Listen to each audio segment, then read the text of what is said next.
So, hello everybody, and welcome back to another edition of The Web of Wyrd. This is episode number 31 with myself, your co-host Davyd Farrell, and my co-host and brother Pete Jackson Main. How you doing, buddy? I'm doing very well, thanks, Davyd. As you know, just recently back from Glastonbury, got slimed a little bit on the way out, but have recovered after a couple of days of taking it fairly easy. But yeah, all good. And of course, I've got lots to say about that as we go through, as you know. Very Right. interesting experience. Well, I mean, it seemed like a very fitting for the great rock and roll star Jackson Main to be at Glastonbury this year. So we were expecting a video of you on the main stage, which hopefully is still going to be released on some of the more select channels that we operate. But failing that, we are super excited to get your review of Glastonbury, because it seems like it was a bit of a melting pot. And so we're going to probably, I think, start today's show with Pete's review of Glastonbury, because it's given us many jump-off points and many things to explore. And of course, that event was taking place over solstice, and solstice is the most powerful day of the light. And so today's plant that we're going to be looking at a little bit later is a plant that's very connected to that energy, which is St. John's wort. But bro, we're going to hand over to you for this first part of the show and to give us some sort of feedback on Glastonbury. So where would you like to start? Well, one of the things that occurred to me coming out of it was it's absolutely riddled with contradictions. On the one hand, on the one hand, the only thing it's riddled with, I think. Anyway. No, I mean, on the one hand, you have let's be honest. On the one hand, you have toilets, and everybody knows what festival toilets are like. And actually, I have to say they were quite well maintained, and we were lucky because we were up at the top.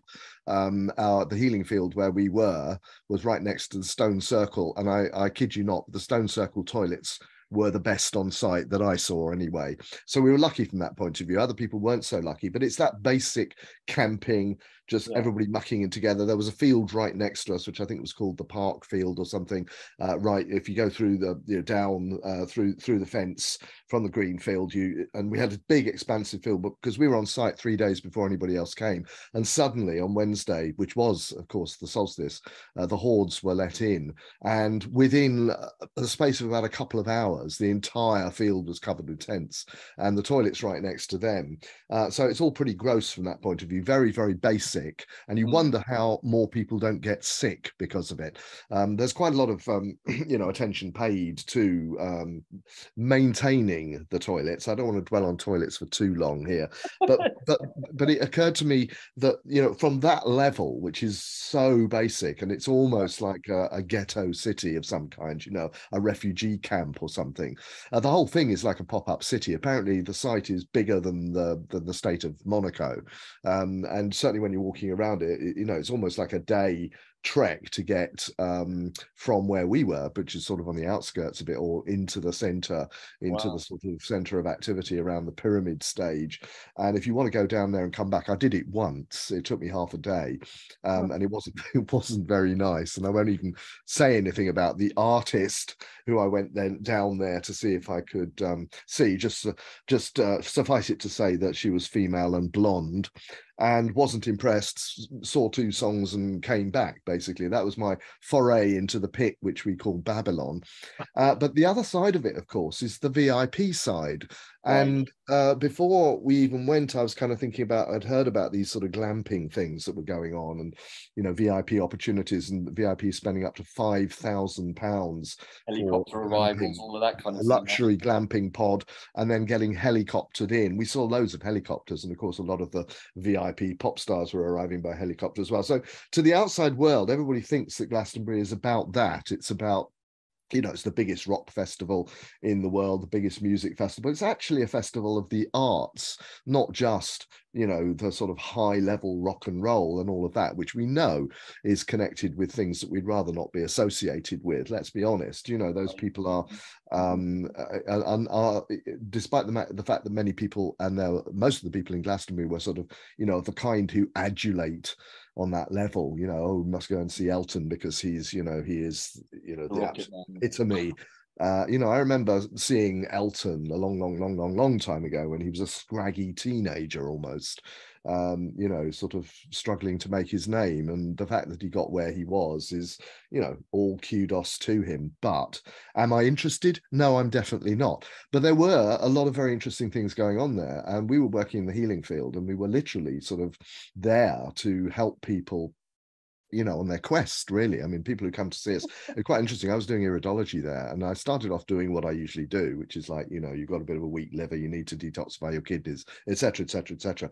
And at a certain point, I was thinking, none of this really makes any sense, because people are kind of, we were on a part of the greenfield, the healing field that was called Soothsayers Avenue, and it was full of mediums and palmists and tarot readers.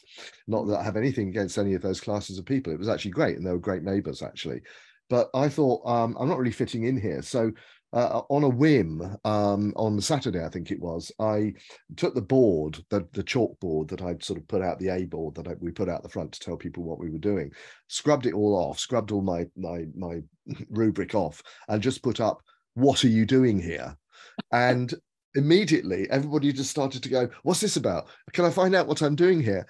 And I said, yeah, you know, I'll tell you what you're doing here, or we can work it out together. If you come and see me, I'll look in your eyes and I'll tell you, you know, what you're here for. And a lot of people didn't get it, and they were like, "Oh, well, I'm here to see Elton John, or I'm here to see you know, Left Field or Norman Cook or whatever." Right. A lot of people were like, "Yeah, I really want to know that."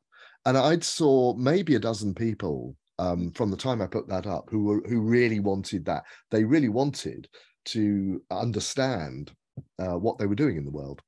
And I thought that was very, you know, only a dozen people out of 200,000, but I thought that was quite encouraging, because and it's also quite good for me, because I'm kind of, as I think I said in the video that I posted in the TRB website, I said, you know, I've actually got a book coming out next year about using iridology as a kind of not personality assessment, it just makes it sound a little bit, you know, kind of mundane, but it's about checking into your energy field and looking at your uniqueness as an individual and figuring out what the best thing to do with that energy is.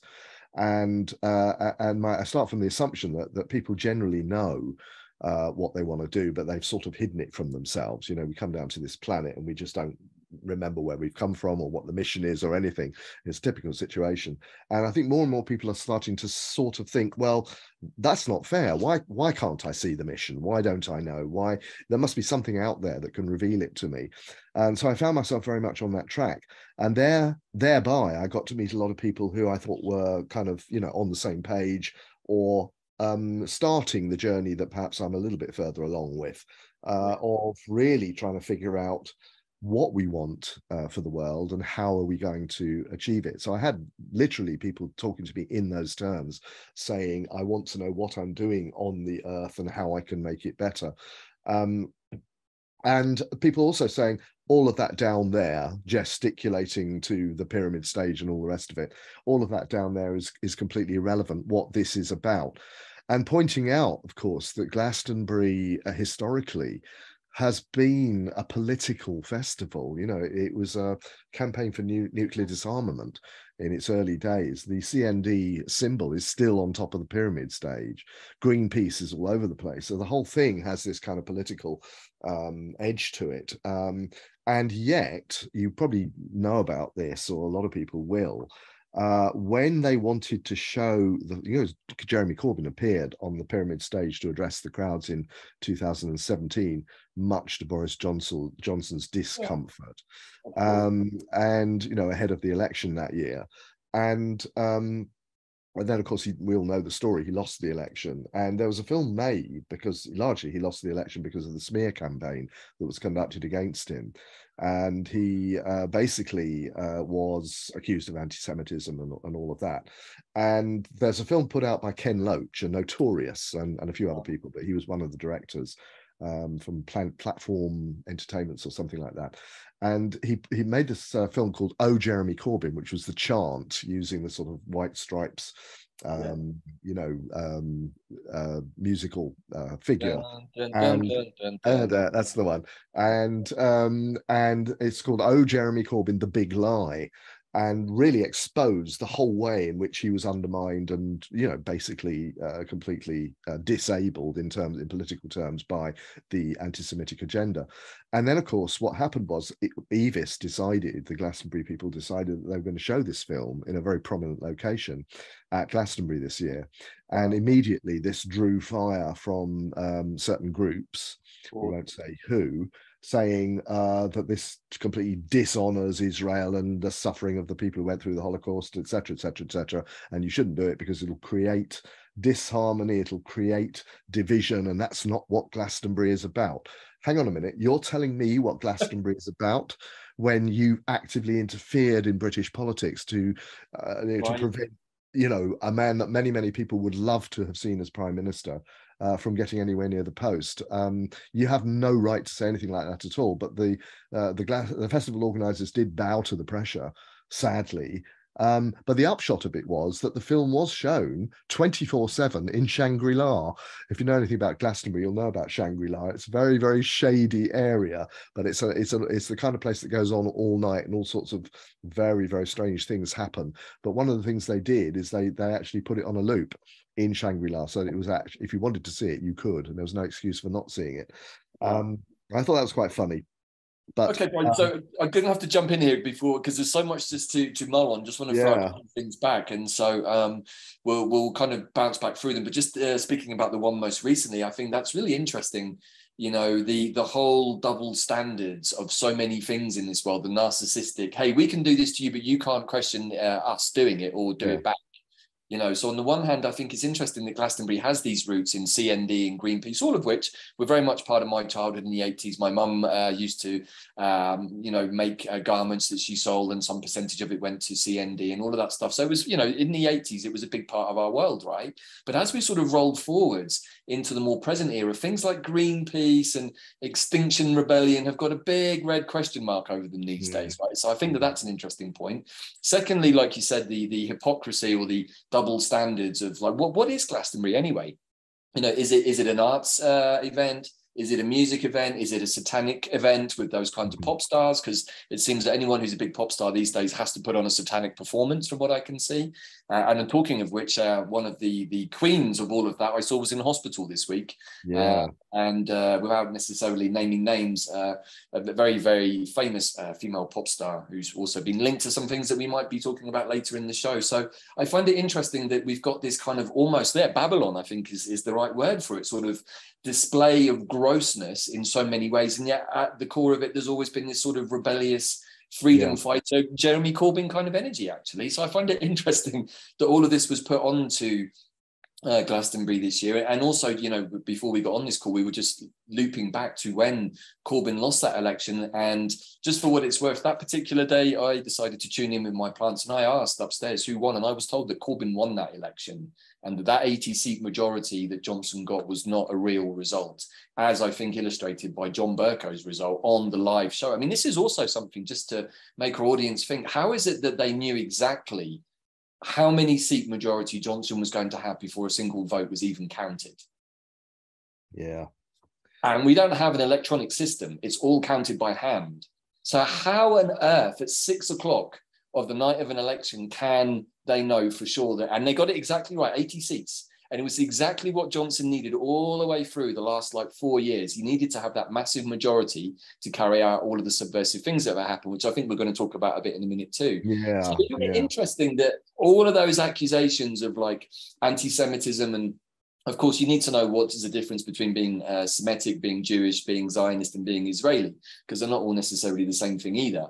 Right? It's a bit like saying that all British people are English or something like that, right? Which is also not true. So I think we have to be very careful on this topic, because for sure it will upset people. But from what I could see, Jeremy Corbyn did not have a Semitic problem himself. What he had was an association with Palestine that would not leave him alone. And I think that was more the reason that he got a lot of flack. But I'm really, really pleased to hear that movie was shown, bro, at Glastonbury. Because I think we're both in agreement that probably Corbyn was the last person we actually voted for, right? Yeah. Well, yeah, absolutely. Yeah, too right. And I saw the film, actually. Is it any good? We did watch it. Yeah, I mean, it's shocking. As you would expect, you know, a real revelation. And you can understand why they didn't want it shown. Totally. But what right do they have to stop it? That's the question I'm asking. And then sort of the woke thing of, oh, it'll create division. Hang on a minute, you've already done that. Right. But, just think about that very sentence there. You've created division. I suppose like calling, accusing somebody falsely, from what we can tell, is not, and that's okay. And so we've got these incredible double standards, which I think are a big part of our transition as humans that need to be looked at. We can't keep projecting at everybody else to cover up what we're doing ourselves, mainly because whatever it is that we're doing ourselves, we don't want people to realise in the case of the politicians, right? Yeah. Well, I think, I think it did, although I think the outcome in terms of them withdrawing the film was unfortunate, I also think that it cast a great big question over the whole situation. And in a way, it's good that it came up I mean, actually, I'm tempted to say that if they knew what was good for them, they wouldn't have done that. They wouldn't have asked for it to be withdrawn, because it got much, much more publicity as it was than it would ever have done if they'd just gone ahead and let it happen. The other thing I wanted to say about Glastonbury, which I think we were kind of thinking about, was this sort of this question of navigating the outside world. If you live in a city like I do here in Cambridge, it's a small city, but it is a city. But I go to London a lot, and I operate there as well. You get used to the fact that it's out on the streets there can be a little bit rough. Not rough in a way of kind of riots on the street. We can talk about that one, of course. That's another one. We'll get to that in a minute. The French bit, which we'll do in a minute. But it's just like the level of sort of incomprehension, unawareness. As I was saying to one of the things I've been noticing for some time now, is to when people just walk at you. They apparently look at you. They can apparently see you, but they walk at you. And if you stand there, they'll keep coming, and they will actually bump into you. They won't swerve. So you stand there to sort of, because you've seen them coming, and it's on a narrow pavement or something, and they're just walking at you, and they hit you, and then it's your fault. Or they don't even notice that they've done that. You know what I mean? So it's that situation of what's happened to everybody's consciousness and the sort of spatial awareness they don't seem to have. And I'm not sure who I'm talking about here, but I'm just seeing them all over the place. I mean, I understand some people would say that, there are a lot of fillers in the world. I mean, this is kind of getting a little bit weird. You know what I mean? People who are not really people, like the people that you invent as crowds for your video game or whatever. Non-playing characters is the term. Non-playing characters, exactly. And is it that, or what? I mean, you can imagine that a place like Glastonbury, which is very, very condensed, pop-up city overnight, probably much bigger than Cambridge, actually. Certainly in terms of I don't know, Cambridge got 500,000 people in, so not quite, but very compact, very compressed. So we used to talk about going down, should we go down to Babylon? Where's the nearest bar? Oh, God, we have to go down to Babylon. Fortunately, we found one in the Park stage up at the top, which was actually really good and busy, it was busy, but you could easily get a drink there, whereas the ones down in Babylon were just impossible. And the whole idea of Babylon was that it was just an impossible place to be or go. And I did go down there once, as I said, but it wasn't a pleasant experience. And you were constantly, I don't know whether you or our listeners know, but I do have a musculoskeletal complaint that occasionally makes walking long distances quite difficult for me. So it was a brave thing for me to decide to do in the first place. And it certainly didn't do it much good, I have to say. But, when you also have to dodge people who are really not looking where they're going, or revelers who are 5 abreast linking arms going down one of the avenues, and you have nowhere to go apart from sort of pressing yourself into the nearest ditch or whatever. It's kind of a weird one. I mean, as a festival goer of several years experience now, I guess, or even decades, I'd have to say things have changed a lot during that time. And although there is a sort of a veneer of, we're all having a good time, we're all partying, the other side of that, of course, is the sort of morning after wreckage, a lot of which we also saw. And the sort of... And you're referring to the people, right, not the site? I am referring to the people, yeah. I mean, dude, you're talking my language. I mean, it's interesting, right? Even at Glastonbury, you've got worlds within worlds, right? And I think that's interesting. But this whole piece about navigating the world, I mean, for sure, I have my own version of that story, which is a little different, but one that I've observed here in Mexico and also in the US when I've been there, which is and regular listeners to our show will know what we mean by being slimed, which is when you kind of get an energetic, sliming basically from something that's not very pleasant. And navigating the real world really in this moment for many of us, and particularly those of us who've been doing the Rainbow Bridge, or TRB as we call it, understanding that keeping our energy fields clean is a daily practice because it's very toxic out there. But what I've observed, and as I was sharing humorously with you before we got on this call, was that sometimes in the supermarket, not only do these people veer towards you, they actually deliberately come and stand in my case, I mean, they're random people, but sometimes I can see them lurching towards me out of the corner of my eye. I'm like, oh God, you're going to get me. I know it. You're going to come and stand right next to me, and I'm going to be dripping in some kind of etheric mucus in a minute or worse. And sure enough, that's what happens. And it's like they often come and stand and then like look at you as if something's meant to happen. And I'm like, what do you want from me? Like, why are you stood sliming me so badly right now?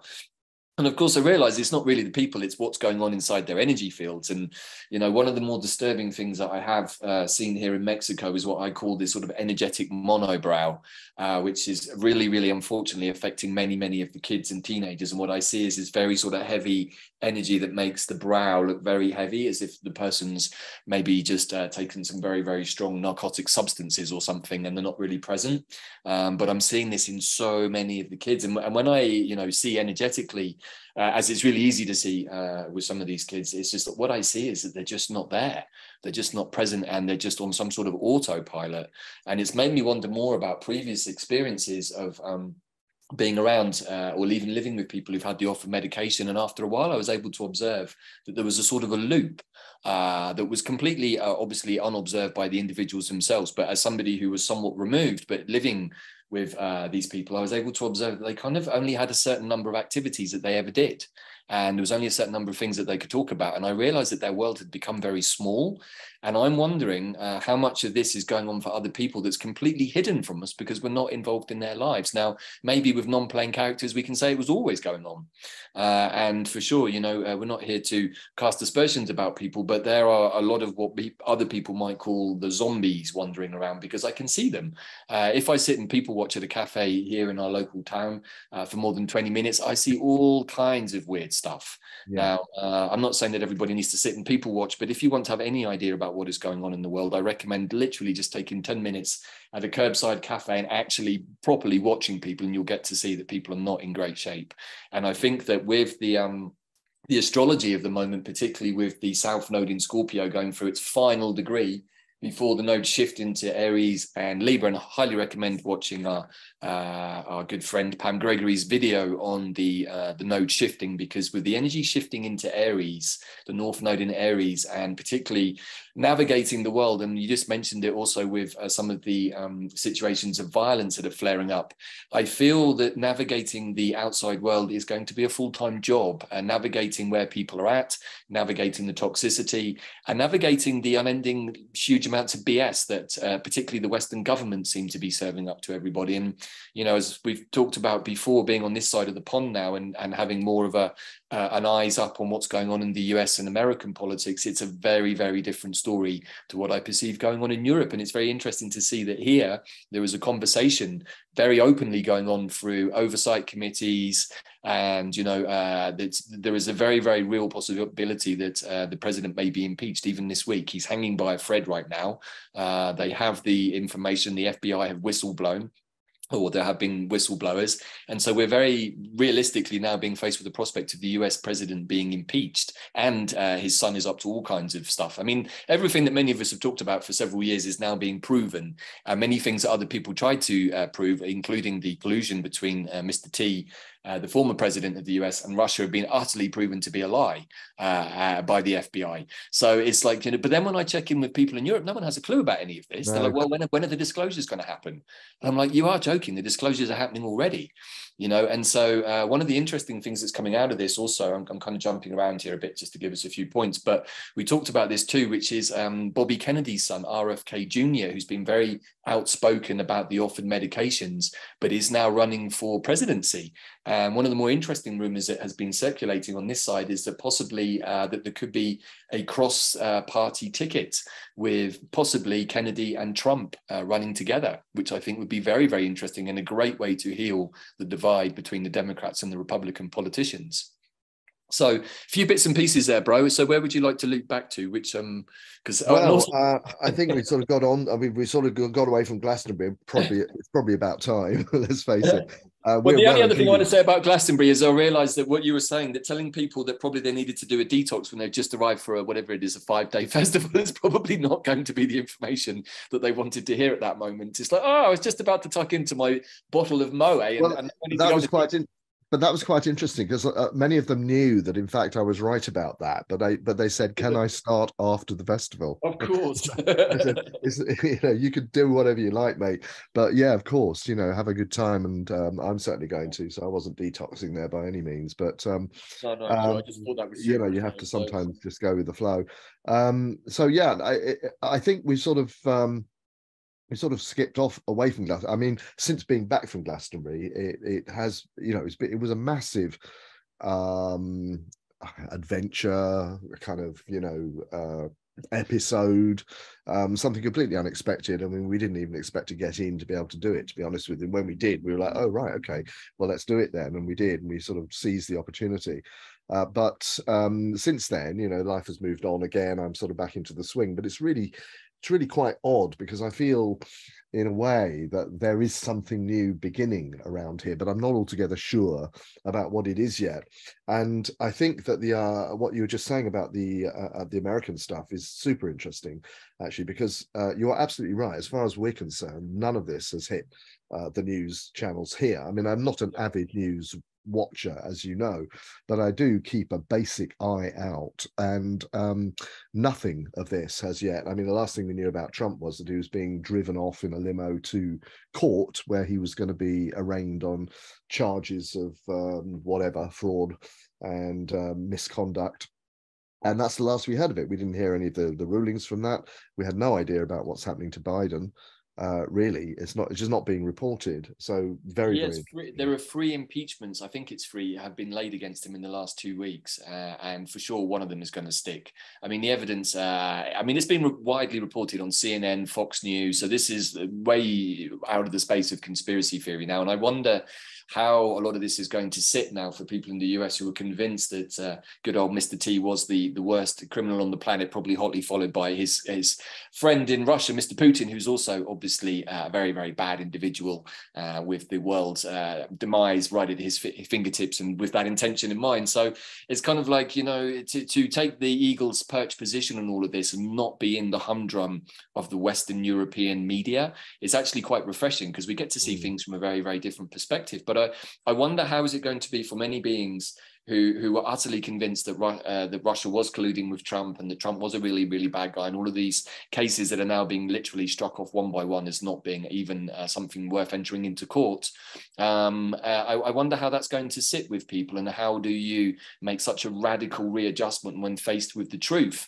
And I think that this is a very interesting piece, because it's, there's so much we can, even put in brackets, right? What is the truth? But so much of what we perceive to be the truth of the last 3 years is now coming to the surface. And I think that one of the things that I would just want to bring into the equation here is the COVID inquiry in Britain, which to me just seems like the biggest load of hot air baloney distraction ever, because it's still making out that that was all a very real situation. I think the real COVID inquiry should not be about Partygate. I don't really give a shit whether Johnson and his friends were having a wine behind closed doors. I think we were all doing that, so I'm not too bothered about that. What I am bothered about, though, is the amount of money that Johnson, Hancock and all of those guys gave to their pals for PPE equipment, much of which was never really used, and who paid for that, and where has that money gone exactly? I think that should be the real inquiry as to, and do you remember that I think they bought something like 100 million pounds worth of blue masks from Turkey that on arrival and inspection were deemed to be useless.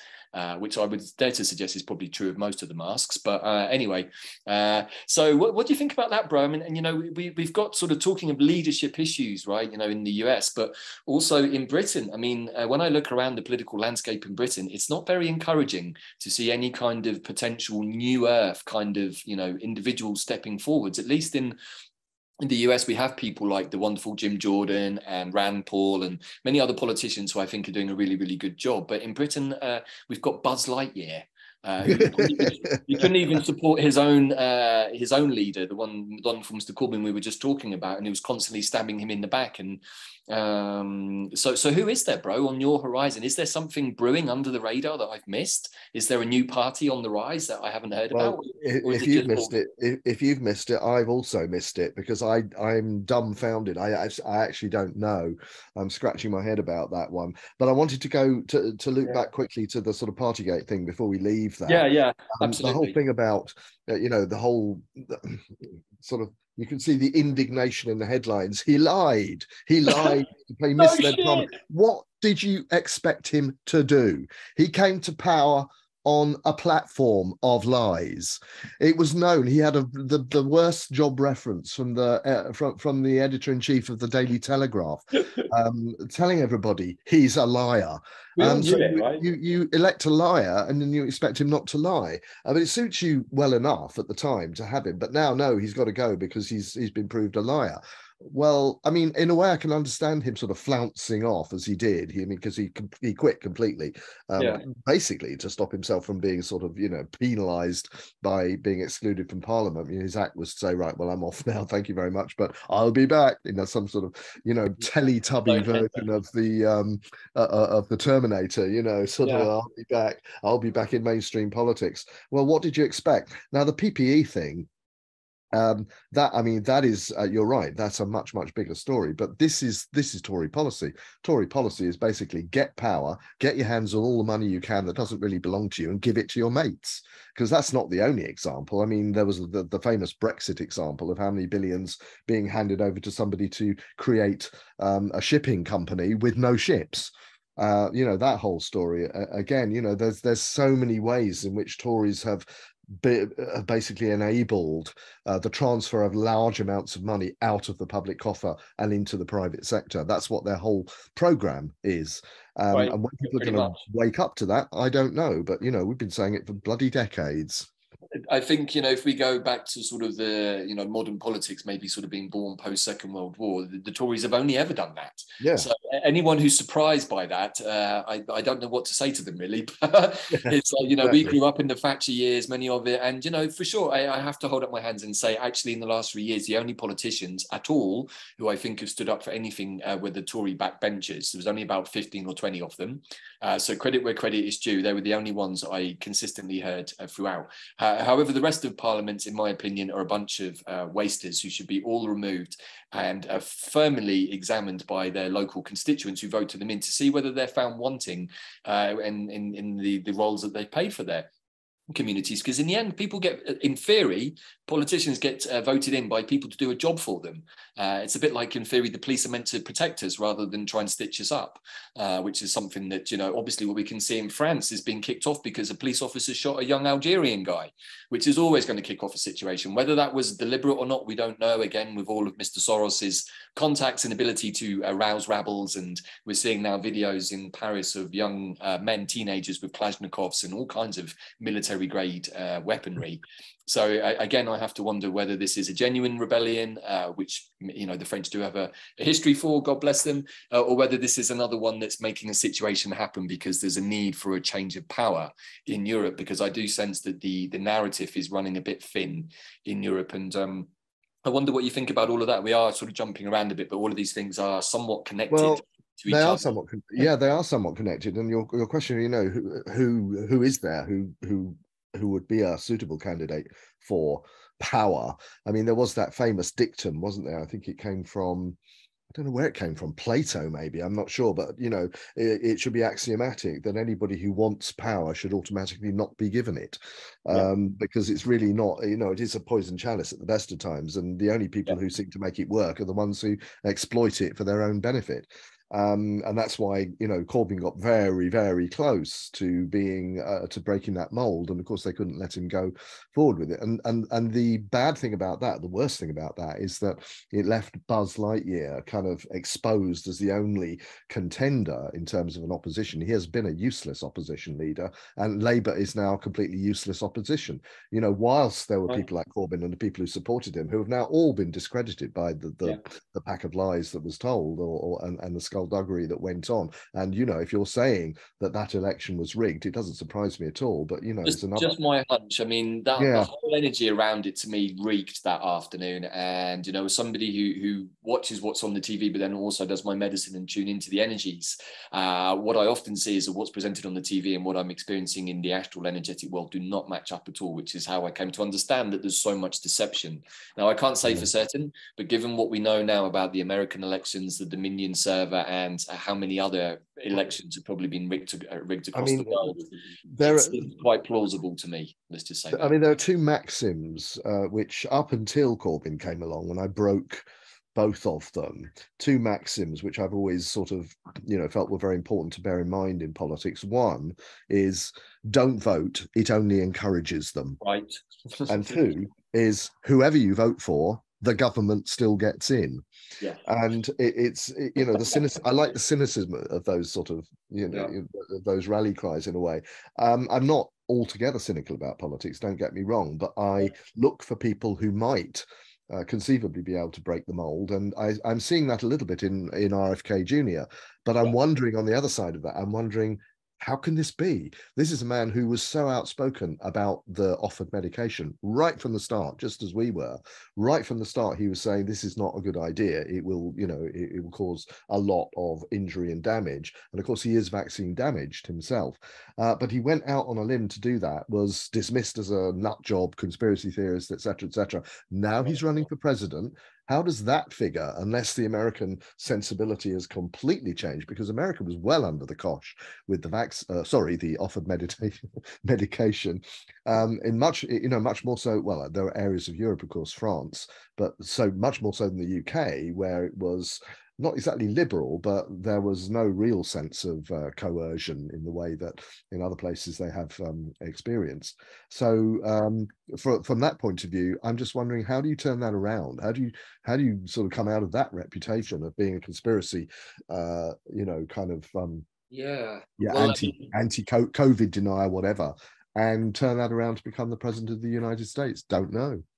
I mean, my hope, bro, would be that people like this finally get the recognition that they deserve when the whole situation... I mean, for many of us, the situation has been revealed for quite a while. So if anyone's still waiting for disclosure, I would just suggest they're not looking in the right place, because on this side of the pond, there is disclosure everywhere about pretty much everything. And, you know, without wanting to go too much into another sidetrack, you know, the 4th of July is going to see the release of the Jim Caviezel movie, The Sound of Freedom. So that is going to bring very much into everybody's awareness the very real story of the human trafficking of women and children, particularly children.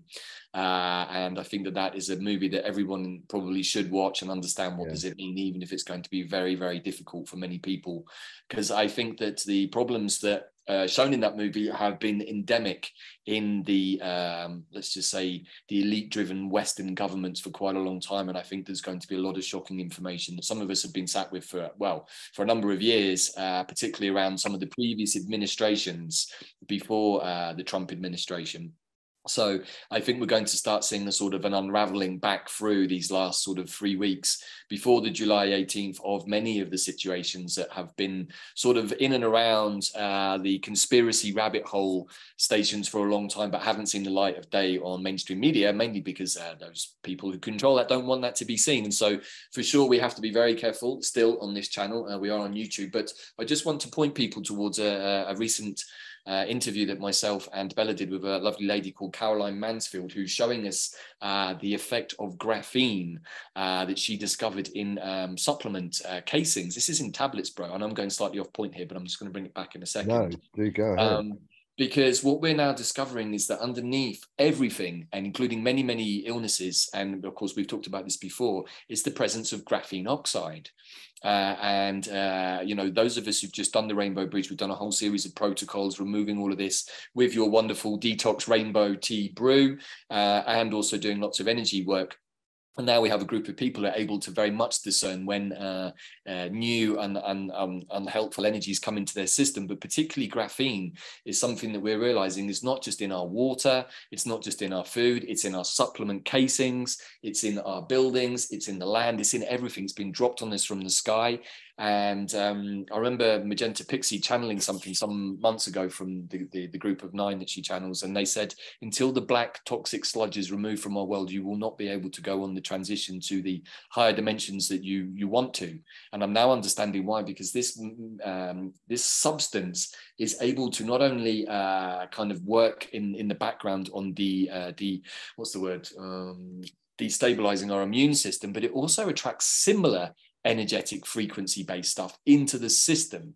Now, this is not the place for this kind of talk, but I just want to point people towards our Vimeo channel or even the quantumplанthealing.com website, where you can see that very interesting video with Caroline, where she shows us under the microscope what graphene looks like and how it behaves when it receives an instruction from somewhere. And we understand that this is very much a substance that was in the offered medications.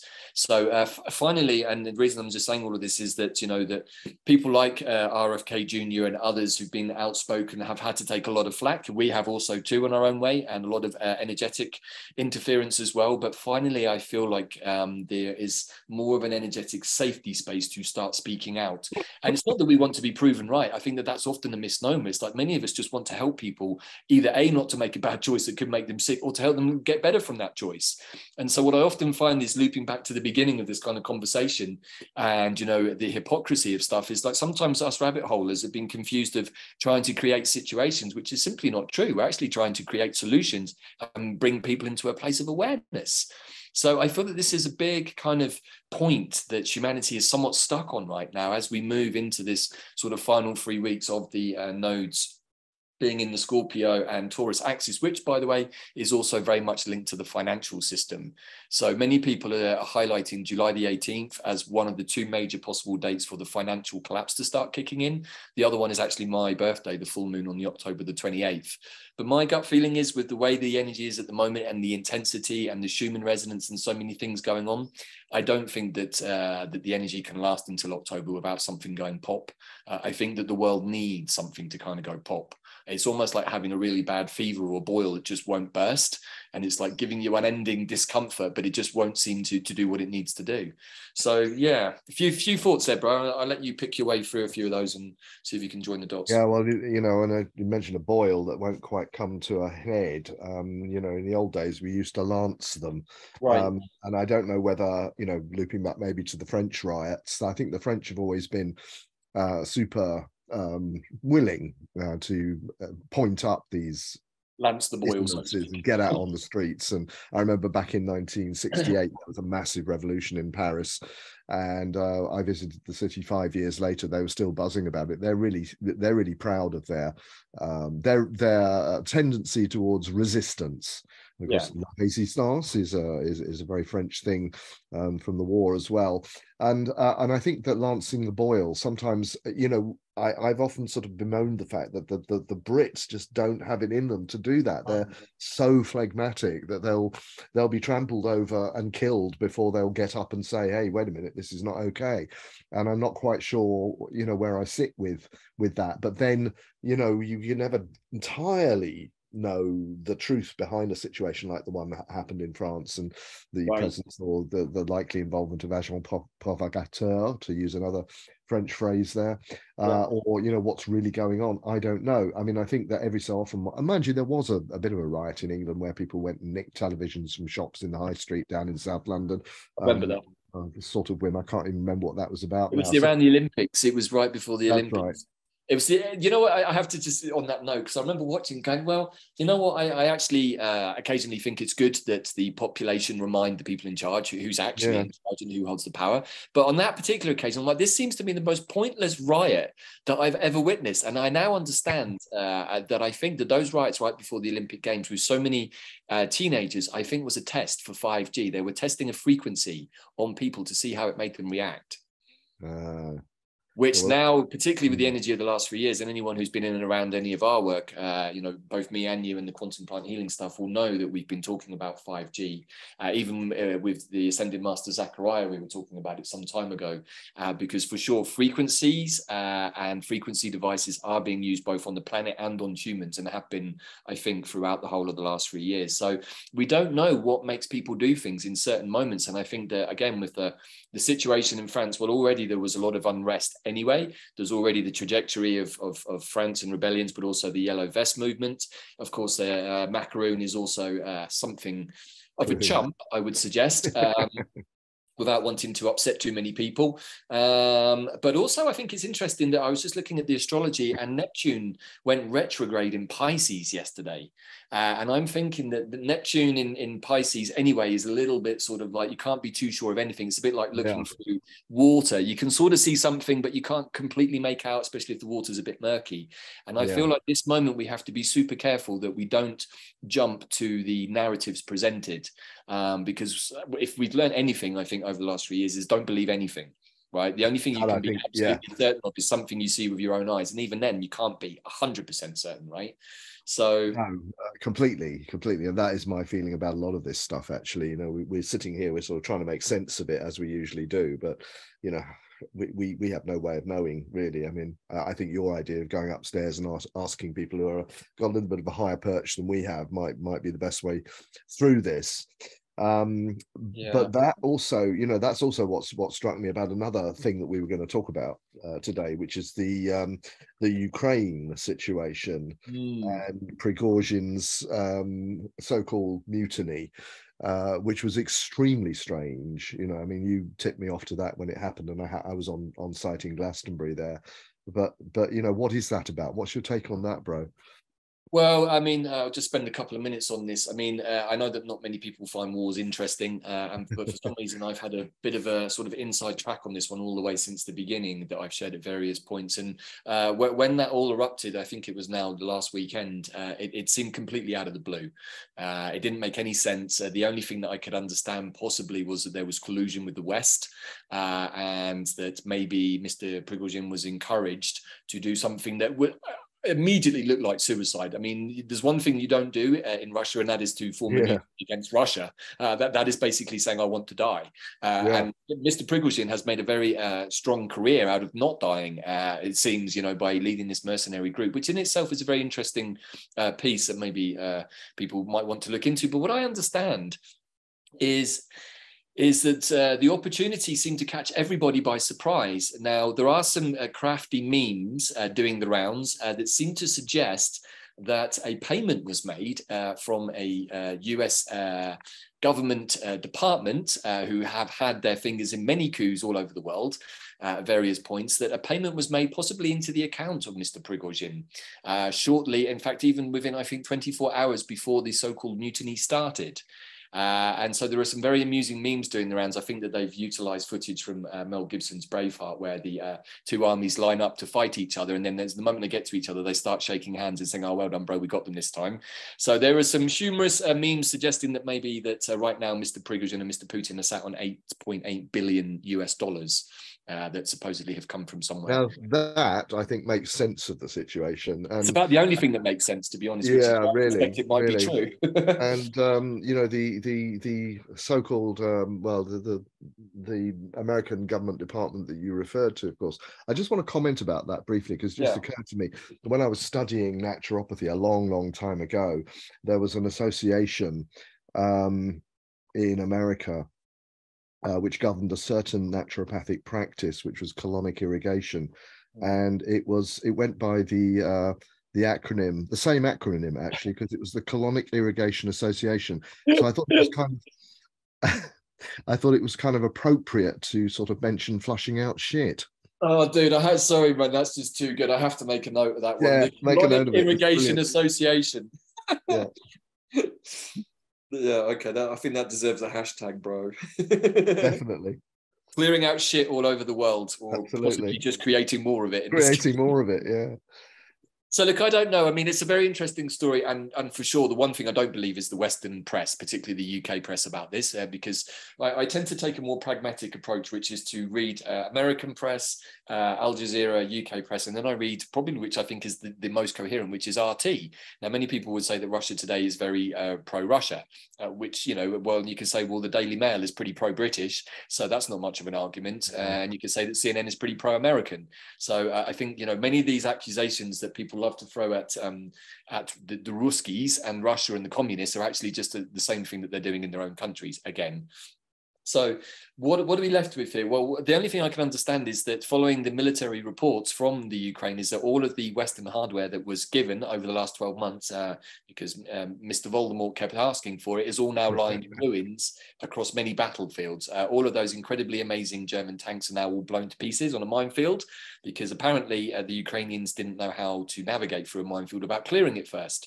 So there's a whole bunch of weird shit going on like this. But the one consistent thing I keep getting is that it's a meat grinder, that whatever the West is putting into the Ukraine is literally getting met on the front line and repelled fairly easily by the Russians. Now, from the astral point of view, what I can share is that some time ago in the war for planet Earth is that a large amount of the magic that was protecting all of these various activities was removed. And so what happens now, and I've seen this actually in the astral planes myself sometimes, is when something tries to make a move against the light, all it actually does is reveal its positions, and then it's easy for it to be rounded up. And what I can see is in the Ukraine over the last 3 months, that has been consistently the story. This so-called counter-offensive has resulted in diddly squat. So hence when the whole mutiny thing kicked off, the West got super excited and said, okay, Russia's about to implode. It didn't look like that to me. It just looked like a very weird situation had occurred that perhaps required a deeper investigation and not to jump on the bandwagon with. I still don't think that the situation is completely clear on either side what happened. So I think that with the full moon tomorrow, and the 4th of July, I feel like this could be a big week, bro. So that's my tuppence worth. I'm sure there might be some people out there who don't agree with me, but I have been following this one pretty closely. And from what I can see, the energy of, let's say, the state of Russia is holding a space for the rest of the planet right now. Again, many people might not agree with that, but I'm just taking a very neutral view. I have no vested interests here in anything. I'm just observing from my eagle's perch what I think is going on. So what's your take, buddy? You have anything to add? No, not really. We kicked off on that one because of the difficulty at a certain level of understanding what's going on at all. Right. And I think this is the whole story, isn't it? And I think it's kind of a deliberate veiling of truth, a deliberate veiling of the actuality of what's going on. I think the only way that you can get any sense of it is by going to the astral and perhaps beyond to try to figure out what the energy is going. That's always that's what you do, and that's what I'm sort of starting to learn to do as well. And I've taken the view lately that some of this stuff, although we talk about it, it is interesting, and I do keep an eye on it. And I have my own sort of, perorations around it on occasion, as you know. But sometimes I also think if I allow myself to get too much, kind of hooked into that, then I kind of miss other things that are going on that are perhaps more interesting to me in a way, because I think that, for example, the sort of microcosmic thing that was going on at Glastonbury, because, what basically happened was that I saw a succession of people, worked with them individually and saw inside their heads. Yeah. And that was a really interesting experience, because I was expecting it to be pretty sort of slimy and heavy, and it really wasn't. There were one or two people who were, I thought there was one person who I said, you've got a lot of good. I don't know what I said to her. I said, your constitution is all about helping. It's outwardly focused. It's about helping people. I said, just make sure you give that help to the right people. And she came back with, yes, well, I worked for the offered medication campaign. And I thought, oh, well, that one backfired, didn't it?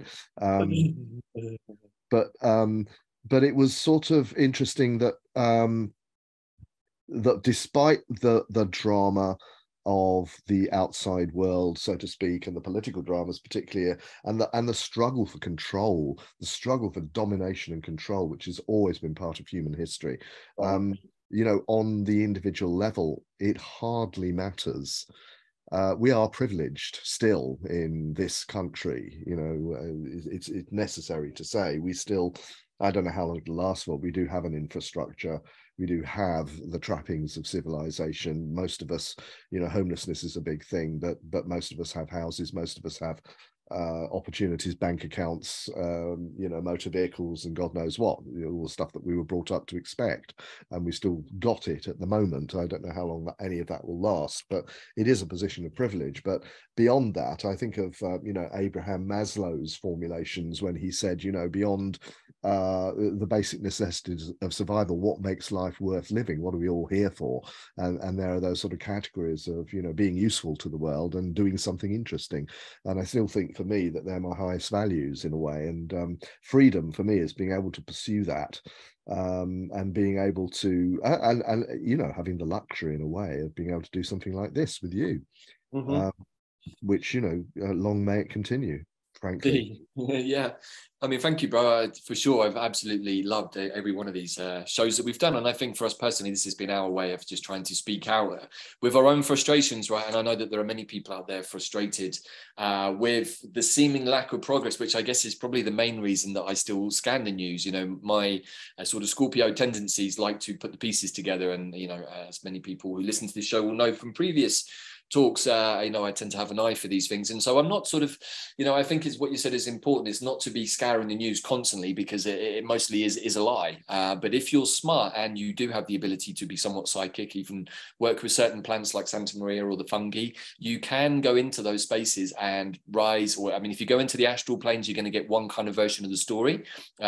which is often where I see all of the action. But then if I go to the sort of more elevated 5D Eagle's Perch, I can take a more objective, non-dual overview, which is understanding that everything is happening for a reason. And so in that way, I give myself the luxury of enjoying the story, having a front row seat, but without necessarily being attached to too much of the plot. You know, and as again, as Pam Gregory has been saying, the analogy of the crumbling theatre and the actors who clearly have lost their costumes and their outfits and don't realise the theatre is empty. Yeah.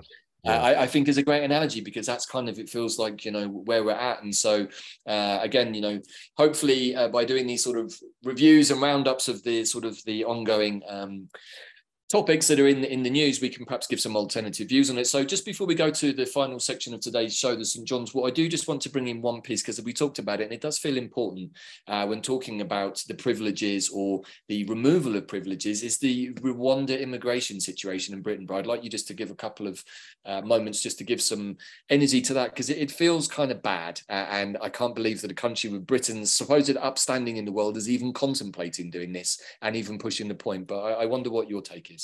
Well, first of all, let's bring it up to date, because this is something we've talked about before. It is, and yeah. The latest news on it is that the High Court in this country have ruled that the exiling of refugees who land on our shores to Rwanda is unlawful, and they've ruled it unlawful on one particularly important ground, and that is that Rwanda is far from a safe place to send people to. Not only is its own human rights records so appalling, but also it's incredibly unstable. And they found out that the Rwandan authorities are quite likely to simply turn the whole thing around and ship the people back where they came from in the first place, where they definitely won't be safe. Otherwise, they would not have left in the first place. So that was something of a relief. Of course, the government, in true style, are saying that we're going to appeal. We're going to make an application to appeal the decision. I think it's been rattling on for a year or more now anyway. But the thing that enrages me about it when I think about it, because it is the one issue, or one of the very sensitive issues in British politics, which again, we're being told it's being done on our behalf, and the government are saying we promised the British people that we would stop this, and we've got to stop immigration and all of that. They've never been able to stop immigration, and the two people who are actually responsible for this, the Prime Minister and the Foreign Secretary, are themselves the children of immigrants. And it just beggars belief that they have, you know, they appear to have no human feeling or compassion towards these people at all. These people are not criminals. They are not, you know, they're doing what they do. They're running from one side of the planet to the other because the situation where they came from is so untenable, mainly down to the fact that the West has been bombing their homes for the last God knows how many months, years, etc. So we've made their homes and their homelands uninhabitable. For some reason, they still want to come over and, you know, and grab a slice of of what we've got, and who can blame them, quite frankly. And yes, I'm sure that there are some nasty cartels who are making money and sending people across dangerous seas with, you know, with not much protection, etc., etc. But, you know, for the ones who are actually landing up here, I would be throwing a party for them. Frankly, I would be saying, for God's sake, you know, welcome, and, you know, come on board and help out. I mean, I know that, for example, you know, the Ukrainian refugees have not been subjected to this. And that to me is a very, very big question around the whole thing as well. So we're discriminating against classes of refugees. We're inviting some whilst turning others away and behaving in a frankly completely inhumane manner. And so I'm really pleased. I was really pleased when I heard that the High Court had overruled it. And I hope that they will, you know, if there is another appeal, and I'm sure there will be. And, you know, the Tory policy in terms of getting their own way is relentless. They just try until they've worn down all resistance, or they find a loophole and somebody says, all right, then go on. You know, so I'm sort of expecting it to be turned back in a sort of unhelpful direction again. But I'm certainly pleased that this battle has been won, although maybe not the war. Yeah, thank you for saying all of that, buddy. I mean, for sure, it's immigration is a global sort of issue right now. And I think that part of it is due to the disparity in the wealth of particularly the Western nations, which, as I understand it, is going to be a big part of the rebalancing of the financial situation, that many countries like Venezuela, for example, or many of the South American countries, or the Iraq or Zimbabwe or Libya, all countries that have had their currencies massively devalued, somewhat illegally, and not really with any truth behind, those currencies are going to come back up in value. And any of the audience out there who is following the markets or crypto will understand what I'm talking about. So I feel that the need for immigration due to disparity of wealth in the future is not going to be there. But I think that what's interesting right now is that we do have this very sort of schizophrenic, bipolar attitude in Britain to immigration, which is that we're constantly talking about it, constantly seem to be trying to get rid of people, but at the same time welcoming them in. And so it creates this sort of schizophrenic confusion in Britain, is that on the one hand, we're being told that they're being shipped to this wonderful place called Rwanda, which of course from the movie Hotel Rwanda and many other incidences, we know that Rwanda, bless it, is not a particularly safe country, and certainly not one where you want to be sending poor unfortunates to restart their life. In fact, it feels like you're sending them to a prison, right? And as you pointed out, the minister in charge of this is somebody who's benefited from a very sort of liberal immigration policy. In fact, the upper echelons of the Conservative Party in general. So I find it very strange that they're pushing this. I mean, if it was a different destination with a better record, maybe it wouldn't seem so strange. But this is Rwanda that we're talking about, that everyone knows has an appalling human rights record. And I suspect that the reason the government is still pushing this is because they've actually already paid the people in Rwanda. I'm trying to find it online. I can't find it right now, but I did read somewhere that the sum was already paid and that the Rwandans weren't prepared to give it back. And so that's just another, I think, some billions of UK taxpayers' money. That would totally figure, wouldn't it? I mean, that would totally figure. Right. You know, so I mean, it's the only thing that makes sense to me around this, because I'm like, you know, for sure, immigration is a huge issue into the US, but also we understand that many of the people being sent up in that human corridor that were coming from Guatemala and Honduras were another part of George Soros's renter crowd. So again, we don't really know how much of any of this is truthful, but what we do know in the past in Britain is that many immigrants were being welcomed and put up in five-star hotels in London for months on end, often. And then that information being leaked to the press, which of course creates a fair amount of ill feeling in the country when you've got people who can't even afford to feed their own family, who are residents of Britain. So, you know, this idea, and I remember it coming to me very strongly when I lived in the Middle East, that many sort of people from the subcontinent in the Middle East, they seem to have this idea that the streets were paved with gold in Britain and that everyone was like living some sort of utopian lifestyle. And I had to very sort of gently point out that actually a large percentage of the population in Britain live underneath the poverty line, which was a complete shock to these friends of mine. I had the same experience when I was visiting Egypt a number of years ago. Right. You know, and the fact that they thought that we were actually made of money, and the somehow that we would somehow even see fit to barter with them. You know, it was like, well, you know, what you on about? You come from the UK, you can afford it.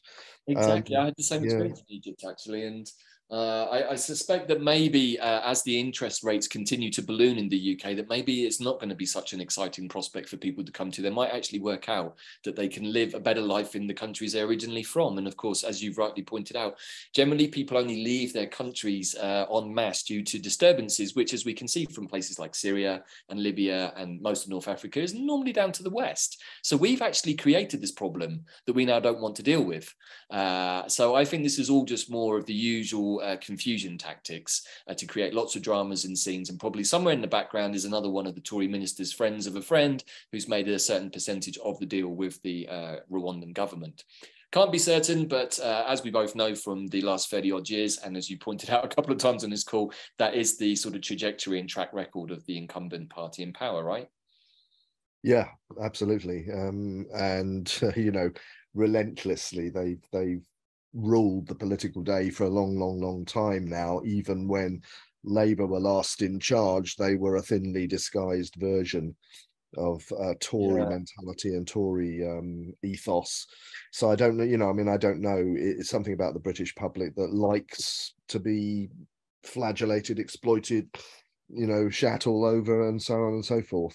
I don't understand it. I feel very much at odds with the political sensitivities of most of my compatriots here.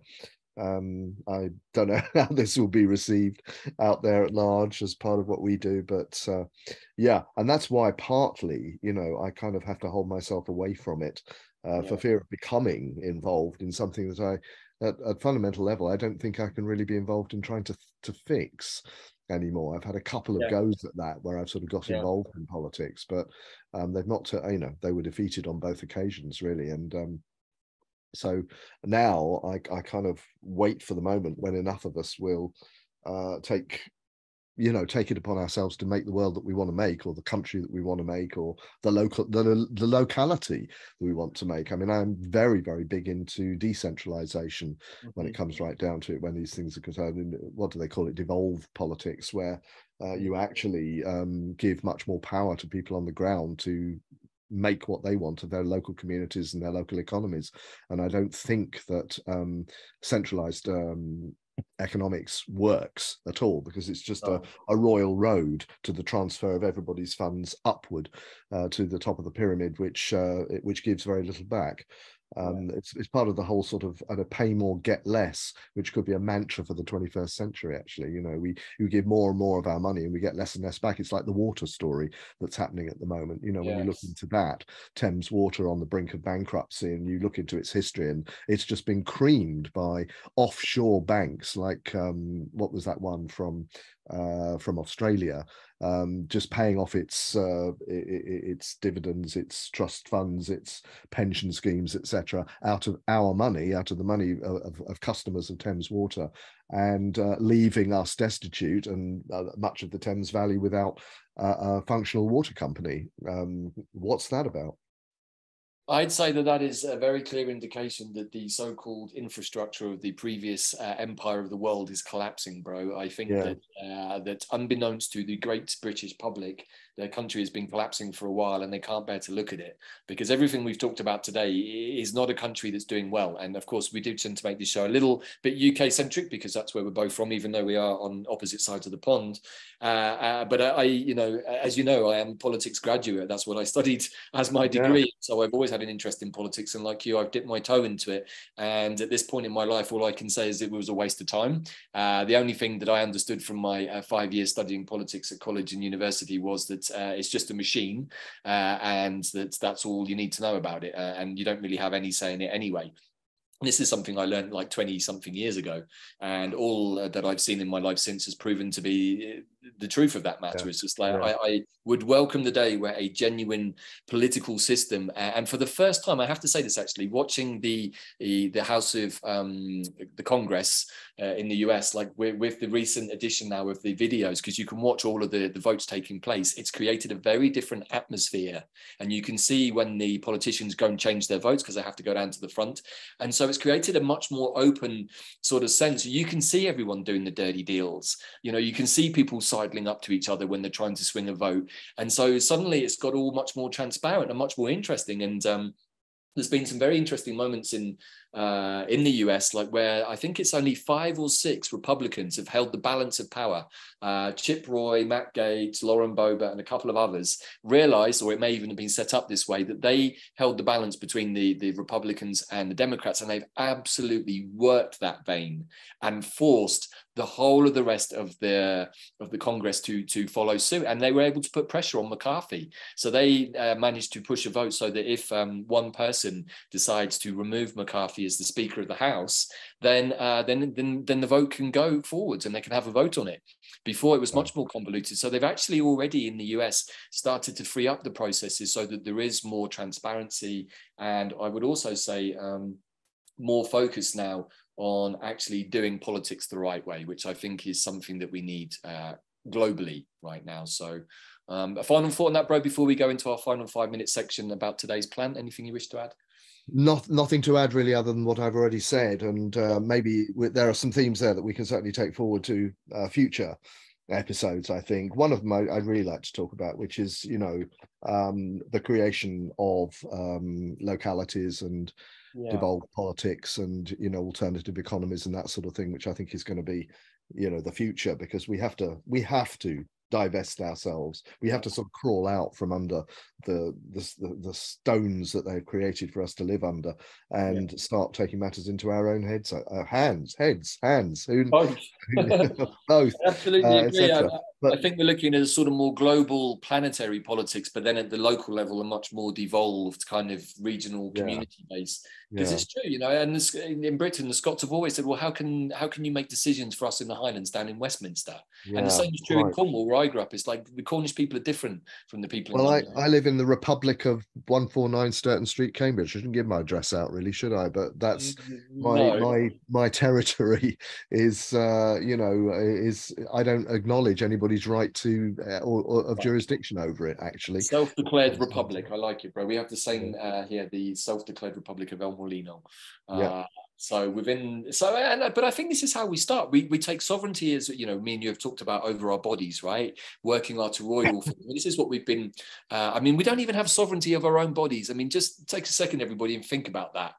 We don't have sovereignty of our own bodies. Yeah. We don't, because we've got all these substances in it that shouldn't be here, that we didn't get permission. We didn't even know we're here. Exactly. Right? Anyway, but we do have some help. Some help is at hand. Yeah.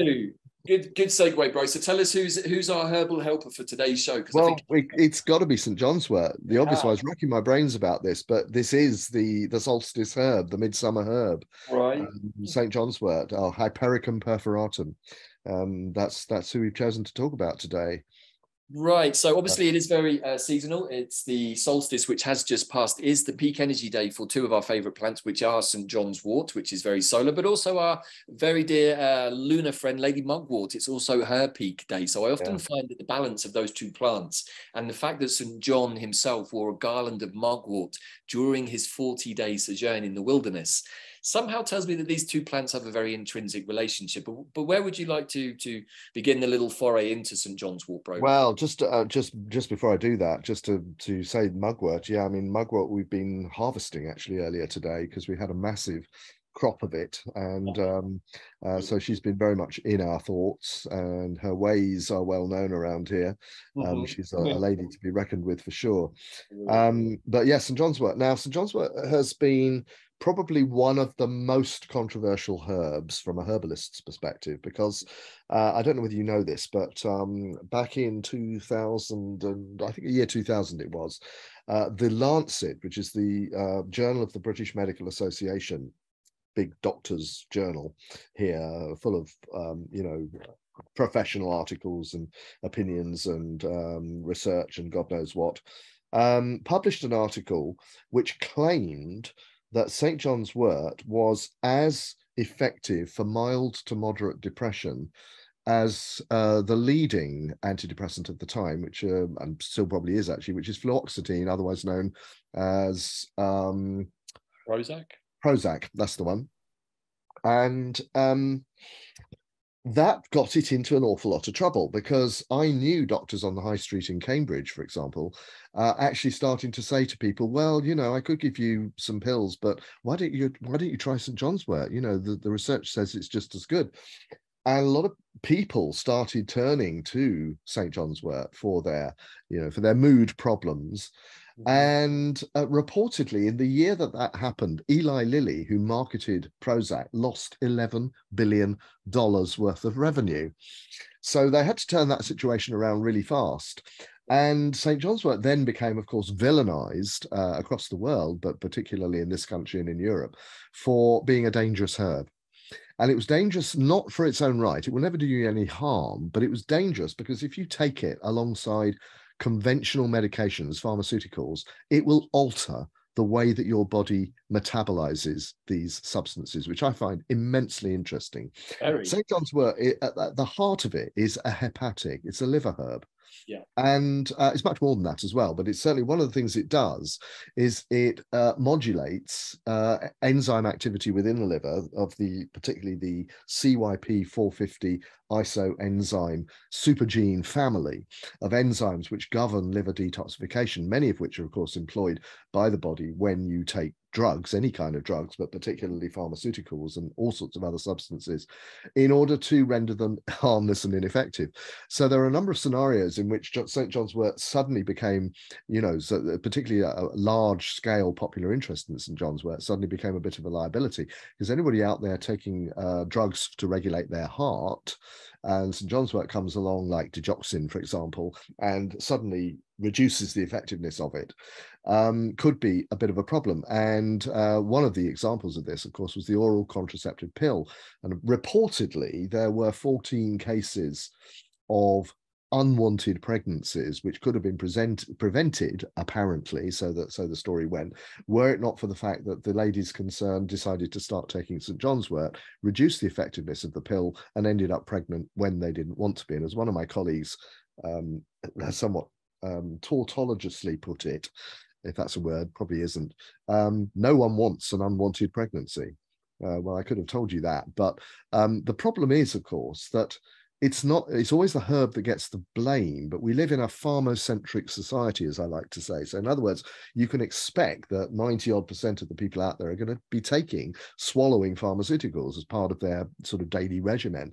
And a lot of them are going to be prescription from doctors as well. So doctors, of course, there was a big controversy about this, because it was a doctor who came out and said, actually, this herb is just as good.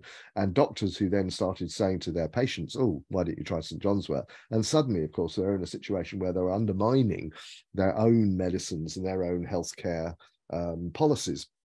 So it was really obvious that something had to happen. And what happened was that they didn't put a ban on it, which was quite interesting. Not in this country. They did in Europe, in parts of Europe, and in Ireland. I was in Ireland the day the ban came into force, actually. And the Irish Medicines Board, as it was at the time, I think it's called something different now, raided the health food store just down the road from where I was doing my thing, and just cleared all the St. John's Wort products off the shelves. But the interesting thing is that when they were doing this, the proprietor of the shop sort of pointed to some little bags of, some kind of nefarious herbal tea on the bottom shelf and said, well, aren't you going to take those as well? And they said, what's that? And he said, well, that's St. John's Wort. And they looked at it and said, St. John, no, this is St. John's Wort, sort of looking at all the sort of pills and potions and, graphene oxide coated pills and tablets and things, and we're not interested in that. And for my money, and this is the first thing I want to say about St. John's Wort, yeah, you can do it as a tincture, you can do it in a hypericin and hyperforin standardized extract if you like, you can do all of that.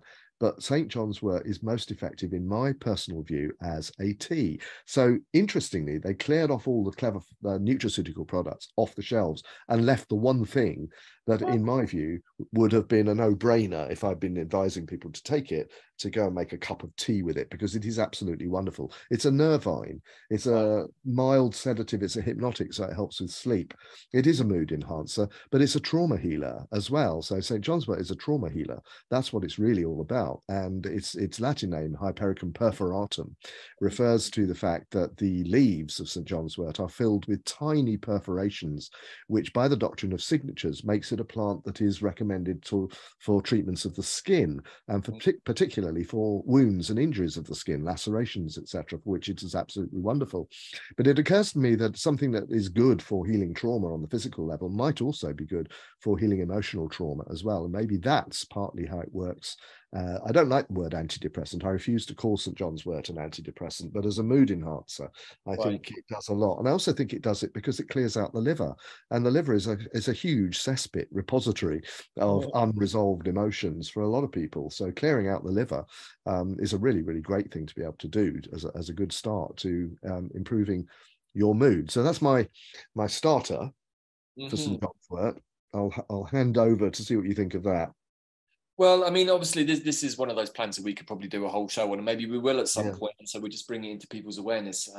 You know, for me, St. John's wort is a plant that always makes you feel better. If you're feeling down, you'll feel better. If you're feeling great, you feel amazing. You know, and it's my crown chakra ally. As you all know from the training we did before. And the reason that I have it there is because it's very good at bringing the light, and the crown chakra is the place that we receive the light.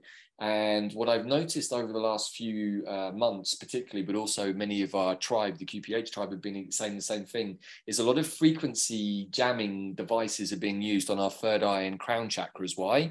Well, the third eye is to stop us from seeing what's going on in the astral planes, which loops back to what we were talking earlier, and to have that psychic ability sort of shut down. But the crown chakra is really where we connect to the to divinity and to the light.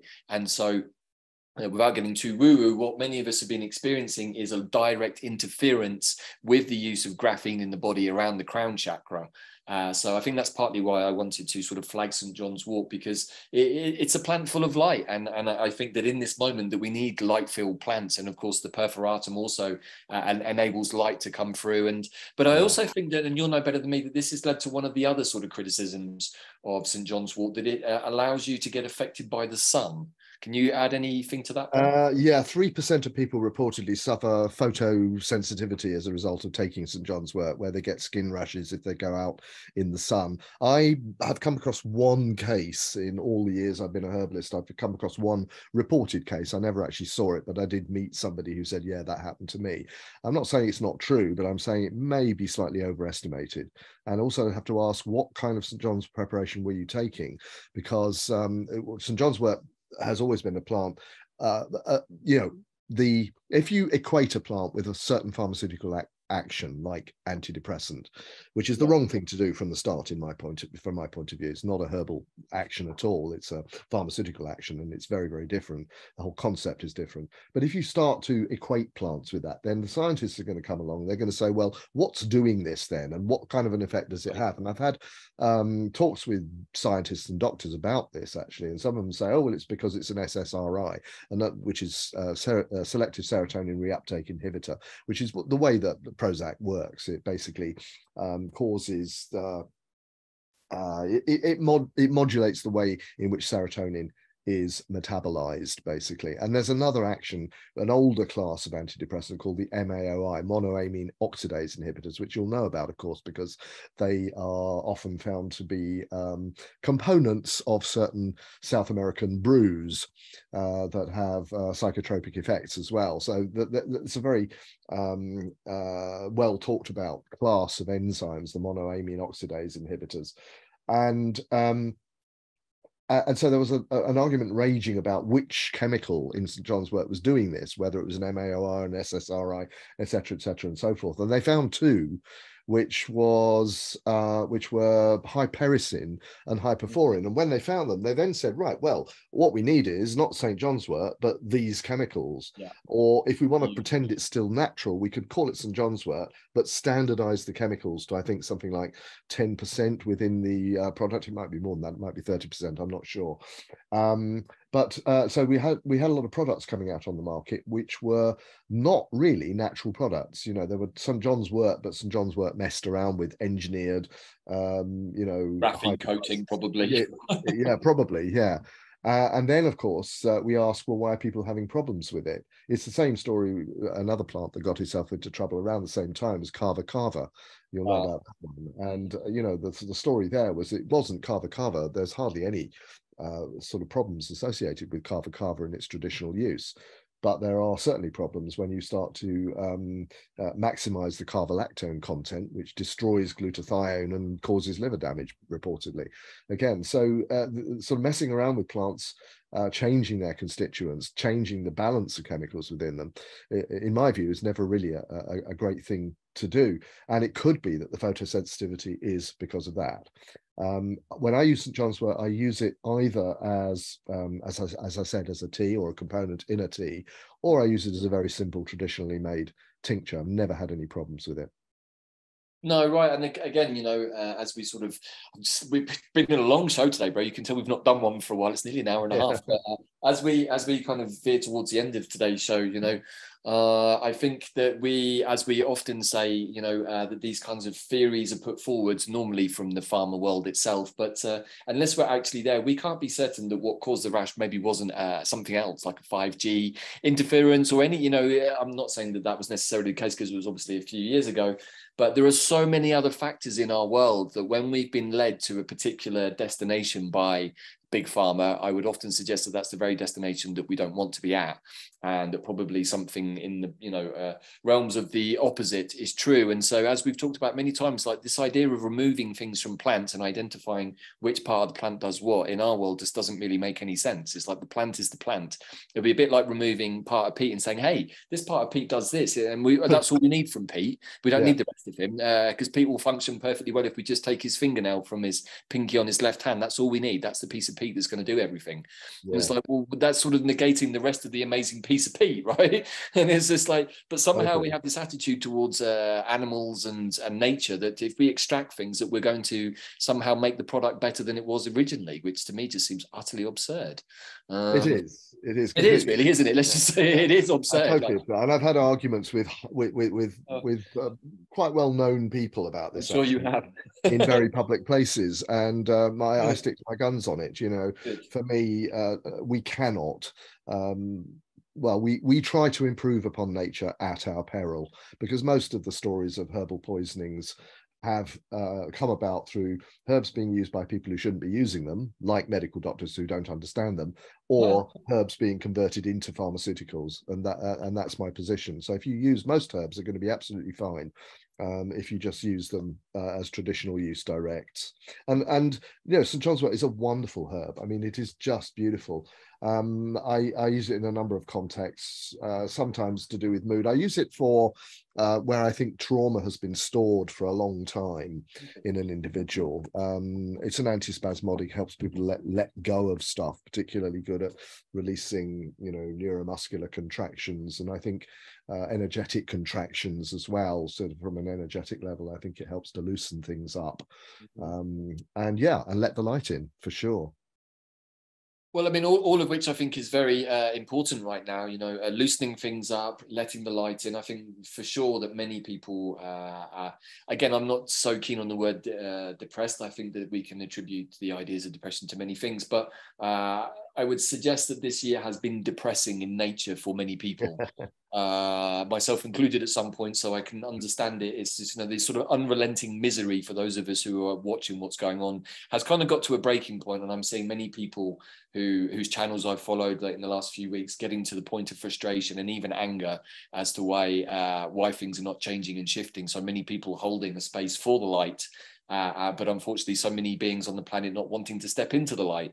You know, everybody has a choice here, but for sure I think there is a certain level of frustration in the frontliners who've been on the front line, the people like even Kennedy Jr., you know, and some of the people in the US. It's like some people have put themselves on the line to give people sovereignty and freedom, and what's kind of disappointing, I would say from my own perspective, is to see that so much of humanity doesn't want that, which I find quite a strange thing.